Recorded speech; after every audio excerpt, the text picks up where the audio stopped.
Bismillahirrahmanirrahim. Assalamualaikum warahmatullahi wabarakatuh. Waalaikumsalam warahmatullahi wabarakatuh. Al-Fatihah. A'udzu billahi minasyaitonir rajim. Bismillahirrahmanirrahim. Alhamdulillahirabbil alamin arrahmanir rahim maliki yaumiddin. Iyyaka na'budu wa iyyaka nasta'in. Ihdinas siratal mustaqim. Shiratal ladzina an'amta 'alaihim ghairil maghdubi 'alaihim waladdallin. Amin. Bismillahirrahmanirrahim. Mari kita lanjutkan kajian tentang kitab Nasha'ihul Ibad. Sekarang sampai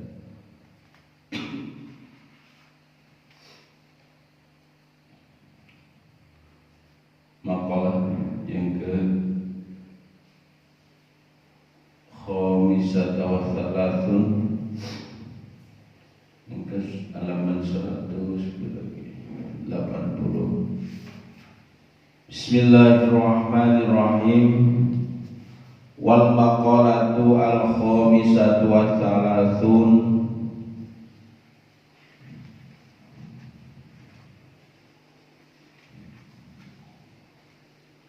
Makalah yang nomor 35.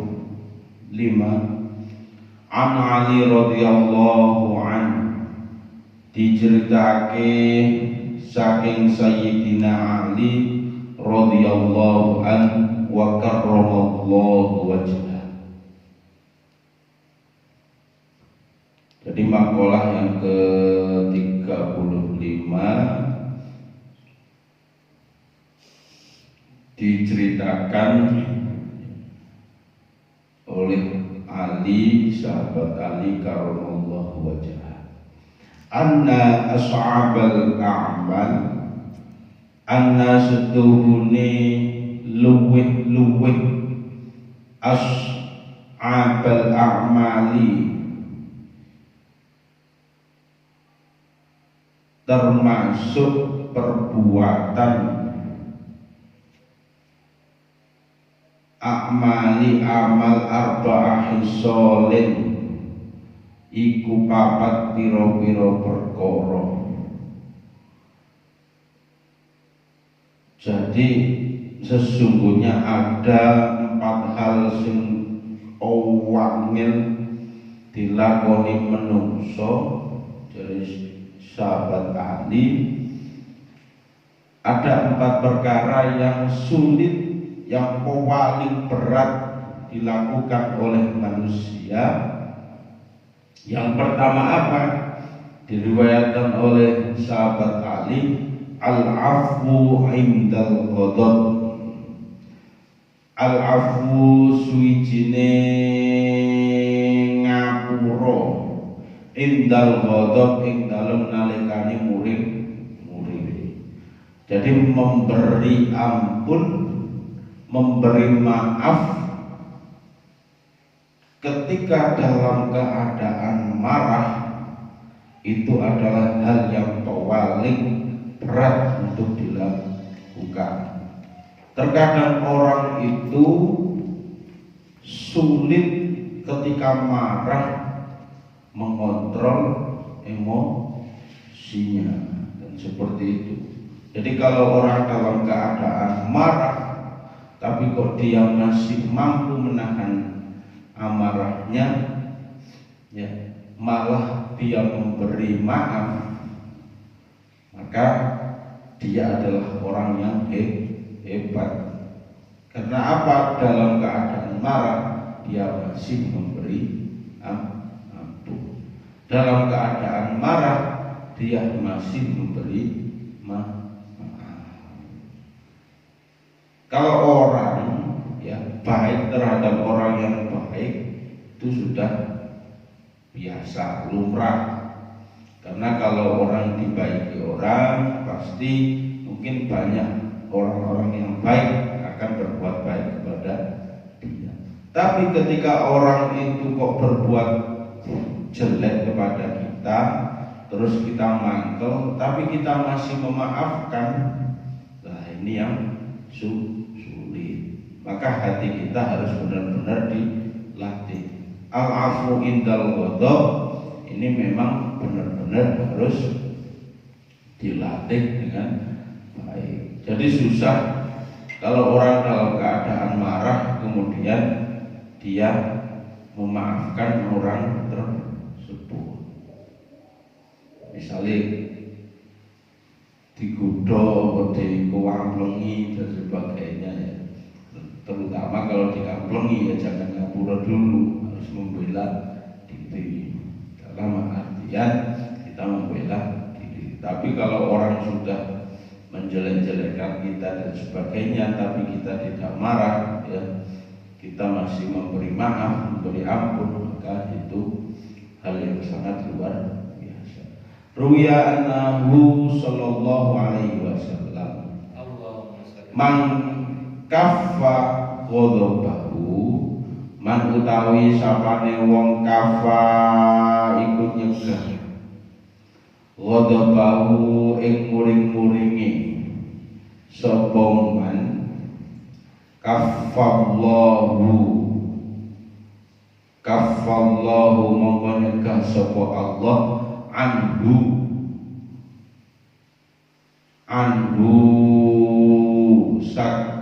termasuk saking man azabuhu ing pira-pira siksane Allah.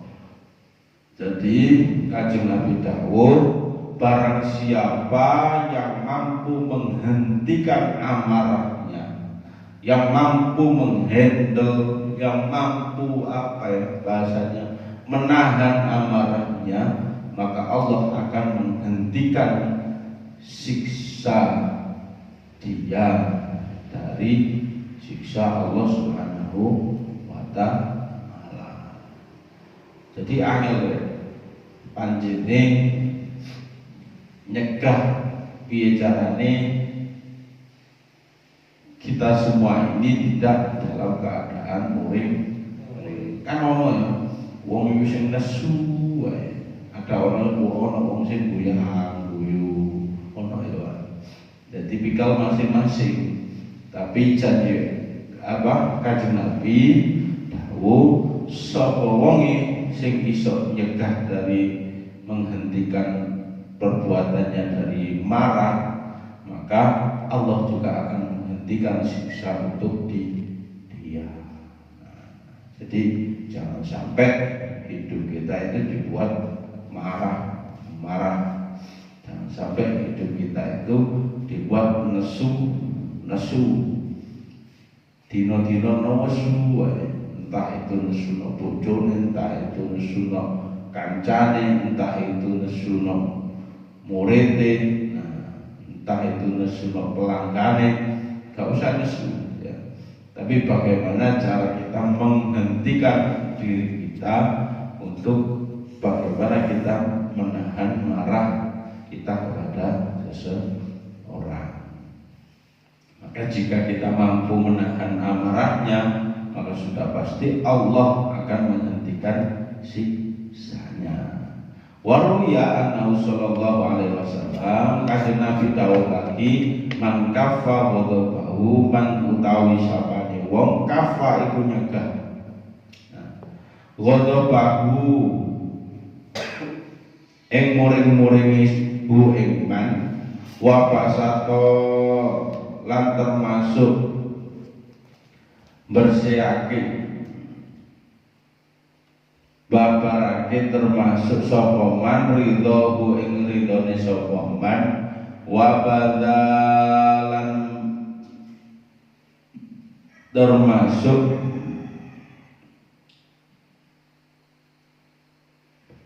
nyegah ya wa badalan ma'rufahu ing bagusane man wa wasala rahimahu lan nepung sapa man rahimahu ing sanae man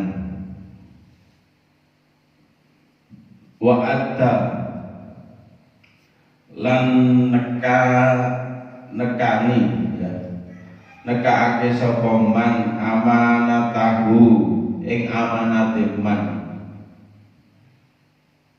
termasuk adkhalahullahu ta'ala mongko mlebokake sapa man ya mlebokake ikman Allahu sapa Allah azza wa jalla yaumal qiyamati ing dalem kiamat fi nuril a'dham pada cahaya yang agung. Jadi barang siapa yang mencegah dirinya itu dari marah, melapangkan dadanya, lapang dada ketika ada orang itu sedang marah, ya, maka posisinya dia nanti ketika yaumul kiamah dia termasuk akan mendapatkan fi nurihil a'dham, cahaya yang sangat-sangat agung.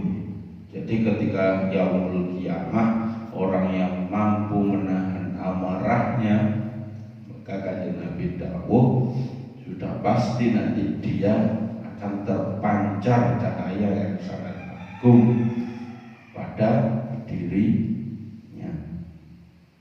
Jadi angel ya. Kenapa kok marah itu sampai muring-muring itu sampai dibahas? Ya. Karena sudah pasti, sudah barang tentu ini yang menjadi tolak ukur keberhasilan dia ketika mampu menahan hawa nafsunya dari marah. Marah itu dalam artian gak muring-muring toh, mangkel bareng itu ya iso. Kadang orang marah mangkel itu bisa jadi memutus tali persaudaraan, pertemanan, ya, dan sebagainya.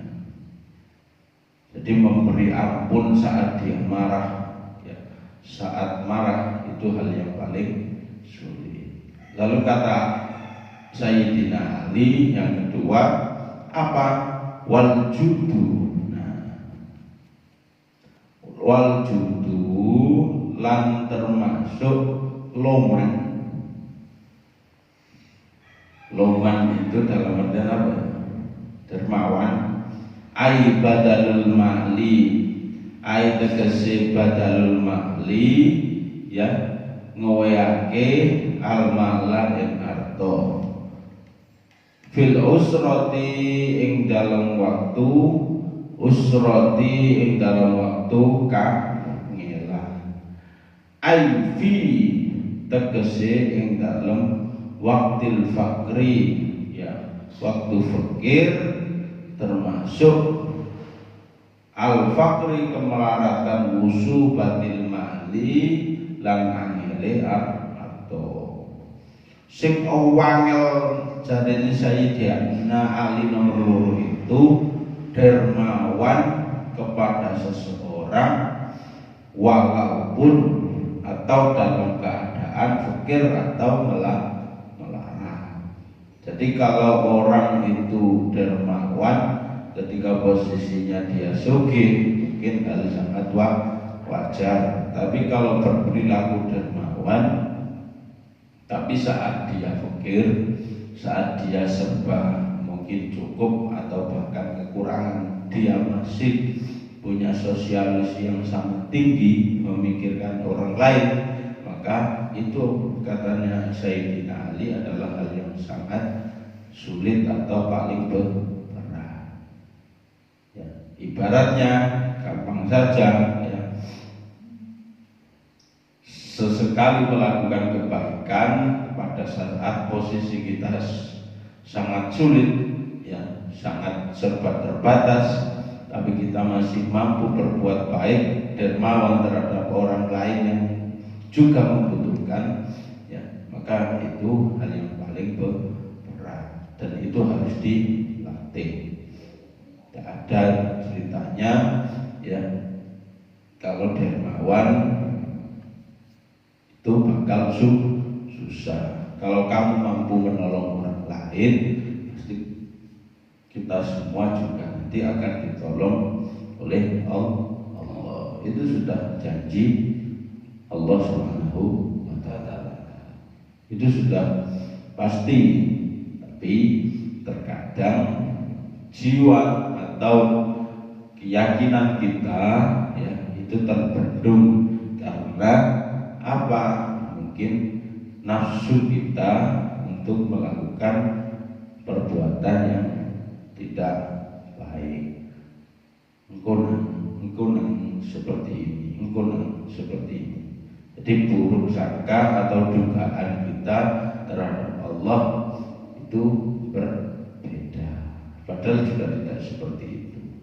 Maka lakukanlah kebaikan di saat posisi kamu, baik itu saat kaya, saat miskin, saat tidak ada. Pokoknya kita harus tetap melakukan kebaikan, melakukan amal. Ya, kalaupun di saat kita susah, tapi kita mampu dan tetap untuk melakukan amal perbuatan ya sah-sah saja, dan itu yang paling berat. Pokoknya dalam keadaan apapun kita harus melakukan kebaikan, karena kita tidak tahu posisi kebaikan kita pada saat dermawankah yang akan diperhitungkan oleh Allah, atau mungkin pada saat kita susah menolong orang kemudian kita tidak sengaja ya, kita tidak mengharap apa-apa, mungkin justru itu posisinya yang diterima oleh Allah. Maka lakukan kebaikan setiap apa yang kita lakukan. Apakah harus dengan uang? Tidak. Dermawan itu bisa dermawan ringan tangan, suka membantu orang. Dermawan itu bisa jadi kita juga bisa urun rembuk lewat pemikiran kita, mungkin lewat wawasan kita. Dermawan itu juga bisa istilahnya membantu dalam segi mal atau harta sesuai dengan kaidah di Nazrul Ibn. Wal ifa lan ngrekso, wal ifatu lan ngrekso saking perkara sing haram, ai tegese nyegah al harami ing keharaman, fil halwati ing dalem bersepen. Nah iki sing angel ya. Ai tegese al waqti ing dalem waktu al infiradi adwani, termasuk anin nasi atau saking menungso. Yang nomor 3 kata Sayyidina Ali, enggan, wegah, nyegah, ngrekso, ngempet ya. Apa? Ngempet untuk tidak melakukan hal-hal yang diharamkan oleh Allah saat dia sendirian atau jauh dari manusia. Fal afif utawi wong sing afif ya. Man utawi sapane wong yubasiru kang termasuk nandangi al umur ing pira-pira perkara ala waqti syar'i ing atase apa nyocoki as-syar'i syariat wal mur'ati lan termasuk mur'ahnya pelawinan. Jadi nyegah, enggan melakukan keharaman saat dia sendirian itu sulit. Yo ketok no ngarepe menungso ya sampean wapi barang ijenan. Nah, sampai melakukan hal-hal yang diharamkan oleh Allah ya. Maksudnya seperti apa? Contoh ya, mungkin ketika dalam posisi sendirian kita memang merasa oh tidak ada yang memperhatikan ini, maka kita sesekali boleh ya dalam hati kita mau melakukan kejahatan atau melakukan keharaman. Wis aku tak ijeb berek ya, misalnya seperti itu. Homer itu enak agak ya, kan nggak tahu. Oh kalau masih nyawa enggak. Mungkin dalam hatinya seperti itu, tapi kita tidak tahu bahwasanya kita tetap dimanapun kapanpun ya selalu diawasi oleh Allah Subhanahu wa Ta'ala. Maka sulit kalau orang mencegah perbuatan haram ketika orang sangat banyak, itu gampang karena merasa dia diawasi oleh manusia. Tapi bagaimana ketika posisi dia itu tidak diawasi oleh manusia? Apakah dia masih merasa bahwasanya dia ini loh dalam setiap langkah, setiap detik, setiap waktu, apakah dia merasa dia selalu diawasi oleh Allah? Nah itu yang sulit ya, itu yang terkadang kita tidak sadar. Kalau orang ya termasuk dalam hal bekerja diawasi orang lain ya, selorgep dan sebagainya. Tapi ketika tidak ada orang, etos kerjanya, kualitas kerjanya apakah sesuai dengan ketentuan-ketentuan atau malah dia tidur-tiduran, misalkan sakar PDW ketika kerja. Nah, berarti dia lupa bahwasanya apa? Dia tidak memperhatikan ada Allah yang apa? Melihat kinerja dia. Kalau kita semua ini tidak kerja maksimal, maka gaji yang kita peroleh untuk anak istri kita juga tidak akan berkah. Kan seperti itu. Maka selalulah posisikan bahwasanya setiap detik, setiap waktu ada Allah yang selalu mengawasi kita.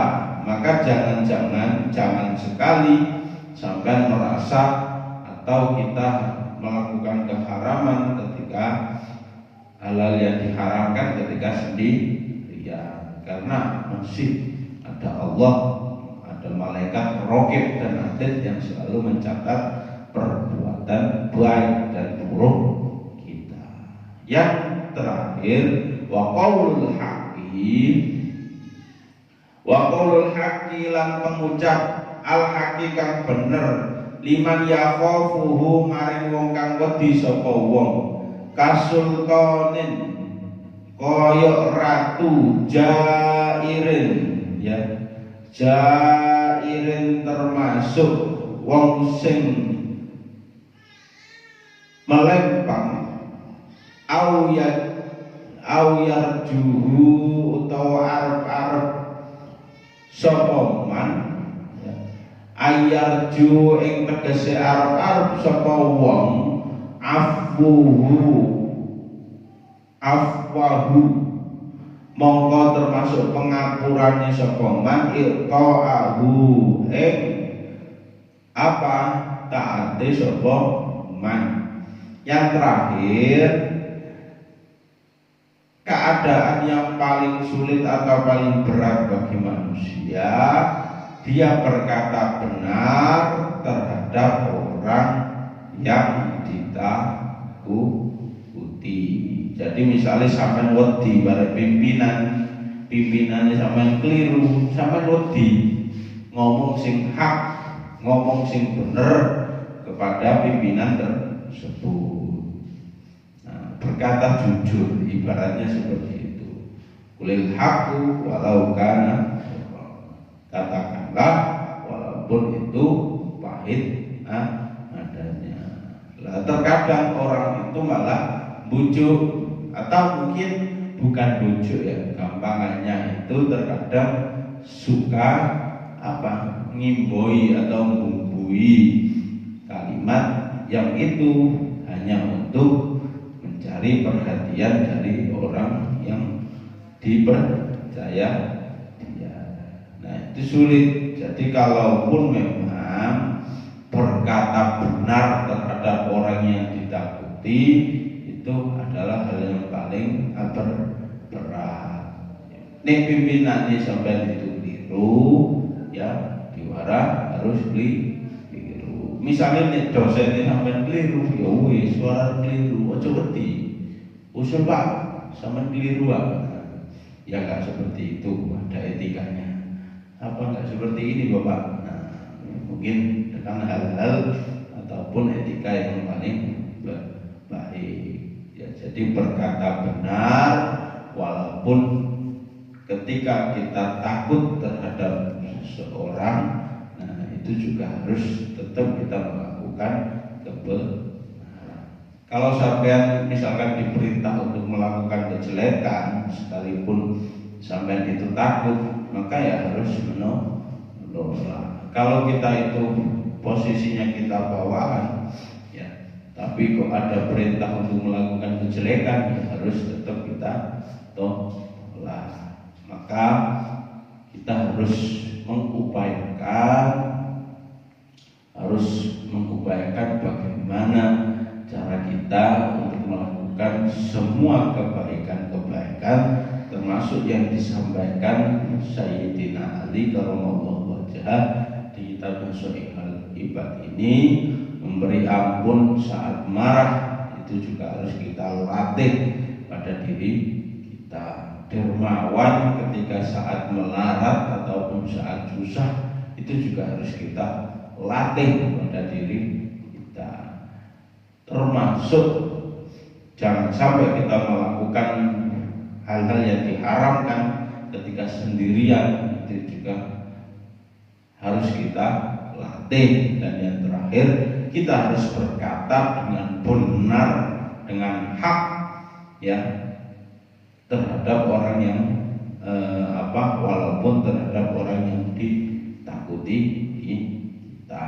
Jadi harus berkata jujur, intinya kan seperti itu. Dalam kondisi apapun harus berkata jujur. Maka ketika kita bisa melakukan 4 hal ini, sudah barang tentu ya ketaatan kita kepada Allah itu semakin bertambah.